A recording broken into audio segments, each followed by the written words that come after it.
every water project, someone ends up frustrated. The owner, the contractor, the consultant, the community. You've probably heard it or said it yourself. We set the budget years ago, and now it doesn't match the project scope. We flagged it, but the risk wasn't taken seriously. We bid low to win, then got squeezed by labor and materials costs. We weren't consulted. Now the asset doesn't serve us. So why does this keep happening? In this video, we're taking a hard look at the cost overruns, labor shortages, and structural decisions that can make or break a water infrastructure project. These aren't isolated issues, they're systemic patterns. And while this isn't an exhaustive list, it's where we've seen the pain points surface again and again. To break it down, you'll hear from Lisa, Jackie, and Mike, each bringing a different lens to where things go wrong and what's driving the cost curve.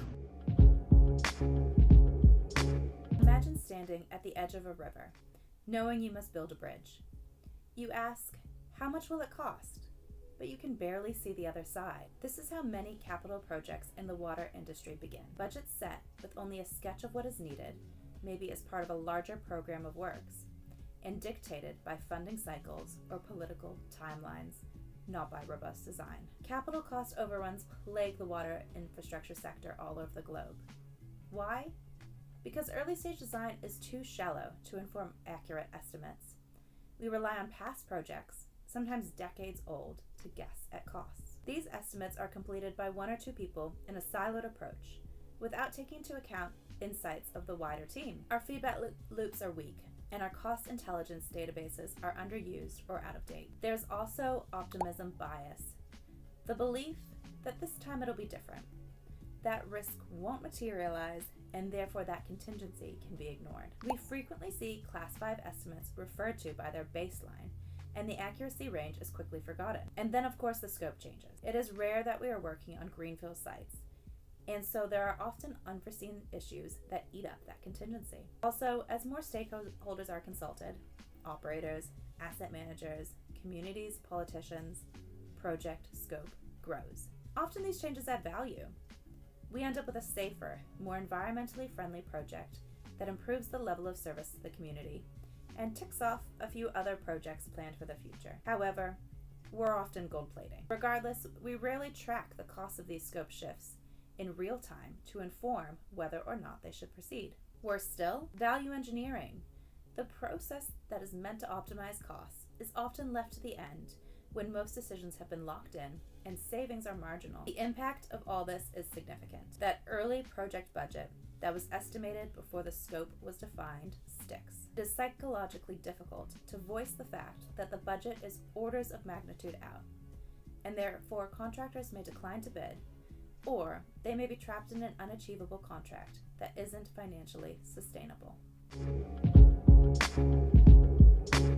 So how does delivery method impact project cost? Every project starts with a vision, carefully crafted during the planning phase. But as we transition from blueprints to boots on the ground, a critical decision emerges. How will we deliver this project? First, we hire engineers to meticulously design every detail. They hand over a complete set of drawings and specifications, and we have a cost established before construction even begins. Then comes the bid phase. General contractors submit their fixed price bids based on those design documents. We pick the lowest qualified bidder and off we go into the build phase. But here's where the story can take a turn, because oftentimes the build phase is where the predictable costs start to unravel. Cost increases, often substantial ones, can become the norm through change orders. Change orders are often observed as the following: the owner's evolving vision, changes in material, new features, or a slight tweak to the design after the construction has already begun. Perfectly reasonable, but suddenly that small change means tearing out work, reordering materials, and significant cost adders. Unforeseen site conditions. As ground breaks, we could uncover unexpected soil conditions, a forgotten utility line, or structural damage no one knew existed. These unforeseen site conditions require immediate, costly adjustments. And then there's the inevitable imperfections.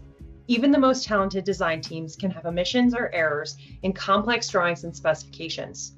When contractors cover these in the field, they often have to stop construction, request information from the designer, and resolve the question or issue, which requires time and resources. This phenomenon is perfectly captured by what we call the cost influence curve. Early in a project, during planning and initial design, Changes are low cost and have a huge impact on the final outcome. You can pivot, refine, innovate almost effortlessly. As you progress into the construction phase, that curve flips. Even the smallest design tweak, a seemingly minor adjustment, can cause significantly increased costs. Why? Because it means tearing out completed work, delaying schedules, remobilizing crews, and paying for materials already purchased. Design bid build is not the only option for project delivery method. Increasing in popularity and use are collaborative project delivery methods. Design build, progressive design build, and construction management at risk, or CMAR, are examples of these delivery methods, and they champion things like early engagement, shared goals and accountability, open communication and transparency, shared risk, shared reward, value engineering, and true problem solving. That might look like things such as bringing the owner, the designer, and the contractor together as partners right from the start. Everyone's success is tied to the project's success. No more silos, information can flow freely, incentivizing innovation and efficiency, and tackling challenges together early when solutions are still cheap and impactful. Now, when those methods are applied to the right project, the impact on cost can be transformative. They can unlock efficiencies, spark innovations, and genuinely reduce those painful change orders that we discussed. But here's the critical caveat, and it's one we must acknowledge: collaboration isn't a magic wand. Choosing a collaborative method when it's not the right fit for your project can, ironically, result in gold plating and send your costs soaring. You could pay for expertise that you don't need. Collaborative methods often come with higher upfront fees for sophisticated pre-construction services, specialized teams, and deeper expertise. If your project is simple, clear, and perfectly defined from day one, these fees can become an unnecessary burden. You could drown in meetings, that extensive communication, that early involvement, that joint decision-making. It's a profound time commitment, a resource commitment, especially for the owner. If your team isn't ready for that level of engagement, or your project doesn't demand it, those internal costs can balloon. You could invite analysis paralysis. Imagine too many cooks in the kitchen, debating every last ingredient. While collaboration is vital, over-collaboration, a constant need for consensus on minor details, can slow down critical decision-making, stretching schedules, and once again driving up costs. So the takeaway is clear. Project delivery method is not just a procedural choice. It's a powerful lever for managing project costs. Collaborative approaches offer incredible potential, but their success hinges entirely on one crucial factor: selecting the right delivery style for the right project at the right time.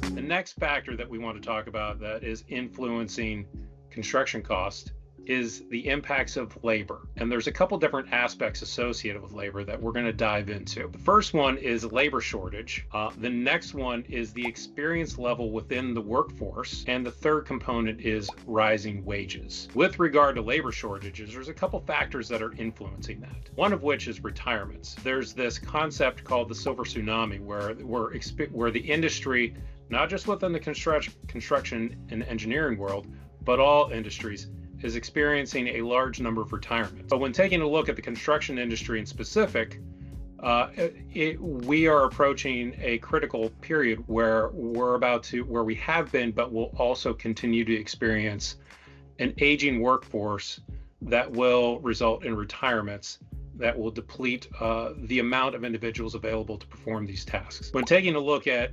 2011 census data versus 2021 census data, with regard to the construction labor industry, it shows that the workforce is aging significantly, particularly among the ages of the 55 to 65 plus range. The other component that we want to take a look at as it relates to the labor shortage is the demographics, or the makeup of the labor force. Specifically, what we've looked at is the proportion of U.S. citizens versus non-U.S. citizens, or the immigrant makeup of the labor force. And this is relevant due to potential that has to influence the immigrant population, but also their willingness to participate in work activities. When taking a look at the map here, it shows that there are the construction industry, particularly in the southern portion of the United States, is heavily reliant on an immigrant population. When you compare that with where a bulk of the construction is occurring in the country, that overlaps with that. That creates a scenario where it could be a compounding impact to the amount of work, versus the available workforce. The next component that we wanted to talk about as it relates to labor and its impact on cost is the experience of the labor workforce. Now, this is closely related to the previous topic with regard to retirements. As the workforce ages and retirements occur, has the potential to create a knowledge gap and skills gap, particularly from an institutional knowledge standpoint. And it also decreases the amount of individuals that we have as mentors in order to be able to continue to train and nurture the next generation. Where that causes complications is with those knowledge gaps and the decrease in experience, individuals are moving up into positions where they are then in positions to make decisions.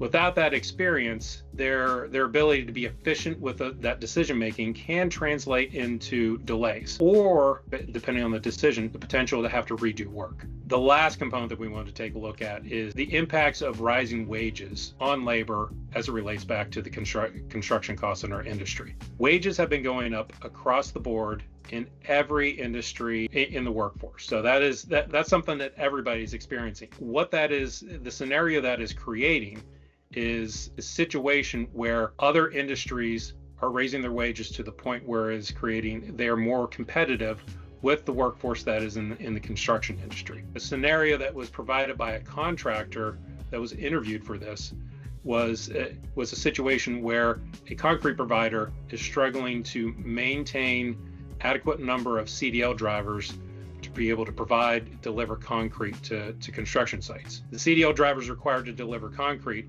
have much more extra work to do, primarily from a labor standpoint, in applying the concrete, cleaning the trucks, and so on.